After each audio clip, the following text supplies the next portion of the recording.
It's a new drug that has given new life to a young girl, but at nearly $6,000 a month, it's squeezing the life out of her family's finances. Live to Amanda Ferguson with how the 12-year-old took her fight directly to the Premier's office today. Amanda.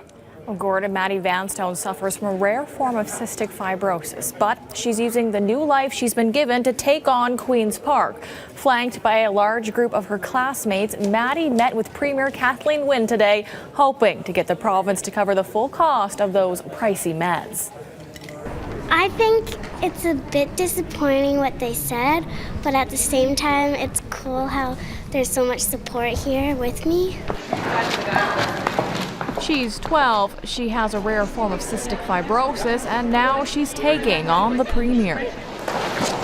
This morning, Madi Vanstone and 60 of her friends took Queen's Park by storm, demanding and getting a meeting with the Premier.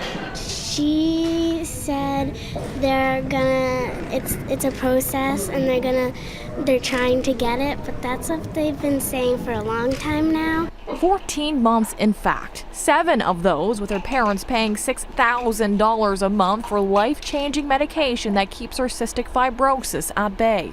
Once plagued by exhaustion, headaches, and nausea, but since Kalydeco, that's all changed. Within 30 days, her lung function went from 79 to 111%. It's incredible. The burden falls on the Vanstones because a government panel has yet to negotiate a price for Kalydeco with the drug company that makes it. Minister, how much is too much to save a child's life? Will you commit today to funding Kalydeco for Madi? We have been obviously pushing behind the scenes. We want to fund Kalydeco. Right now, the delays come down to a bickering between the buyer, a government panel, and the seller, the drug company. 3 times the government offering a price, and 3 times Vertex Pharmaceuticals turning it down. We are going to do everything in our power to make it move more quickly. Thank you. We want a fair price. I am calling on Vertex to step up and to be part of negotiations. But Vertex says they are being a part of negotiations, saying in a statement both sides have made offers, adding, while we have not yet reached an agreement, we remain hopeful that Kalydeco will be publicly reimbursed across Canada as it is in many countries around the world. It seems to me process, and the lives of CF patients just don't seem to be coming into the mix anywhere. It's just weird because she's the person that makes it happen or doesn't make it happen, so you kind of wonder. Vanstone family is struggling to foot the nearly $6,000 monthly bill for those critical pills. Madi took her plea for help directly to the Premier's office today, but there's no timeline yet on when the province will act. But in the meantime, one local charity is offering to step up and help fill the gap.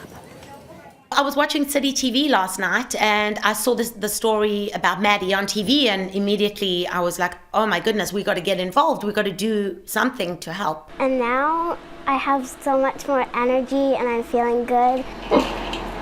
The story of Madi Vanstone striking a chord. A 12-year-old girl needing expensive medication to keep her cystic fibrosis symptoms at bay, her parents struggling to pay for it, and Mandy Moretsky, head of a charity that can help. What we do is we help families who have chronically ill children and they cannot afford their medications. Moretsky founded Aaron's Apple after her son was diagnosed with Crohn's disease. Apparently they're a charity that helps families out to afford life-saving medication. So we took her charity's information straight to Madi Vanstone and her mom Beth today. If a group like this could help you out, would you kind of gladly accept it? Absolutely. We'd be thrilled to help keep her on this drug. I would like to see the government step up and do it, but in the meantime, I don't want Madi to get sicker. She doesn't want to get sicker. So sadly, that's what a position that we have to be in. We would love to help in any way that we can. So the Vanstone family still has to go through the formal application process to find out how much funding they can receive from Aaron's Apple. But you can find out more about the charity on our website, citynews.ca.